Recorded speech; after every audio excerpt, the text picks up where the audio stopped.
Il-Korporazzjoni għal Reġenerazzjoni tal-Port il-Kbir, il-GHRC, organizzat Open Day fl-Exit tal-Power Station fil-Marsa.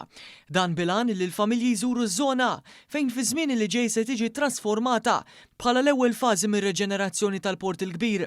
Fl-ewwel fażi flok il-Power Station qed ikun propost li ż-żona ssir waħda residenzjali ġdida b'lukandi, kafetteriji u ristoranti u pjazzezz pubbliċi fl-ispazju li jestendi sa fejn illum hemm it-tinda tal-patata. Waqt l-attività kien hemm diversi logħob interattiv għat-tfal flimkien ma' sessjonijiet ta' informazzjoni li provdew aktar tarif dwar il-pjan li qed jaraw din iż-żona fl-isbaħ stat. Żaret din l-attività l-Ministru Mirjam Dalli li kummentat dwar l-importanza ta' dawn ix-xogħlijiet ta' riġenerazzjoni.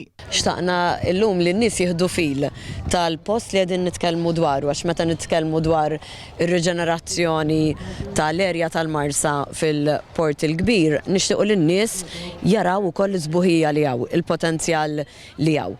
Għaliex nemmen li dan huwa proġett li iħalli l-frott mhux biss għallum imma iħalli l-frott ukoll għall-futur. Tkellimna wkoll mal-Inġinier Rajin Fava, iċ-Chairman tal-GHRC, li qalilna dwar il-pjani li din iż-żona tkompli tingħaqad mal-Belt Valletta.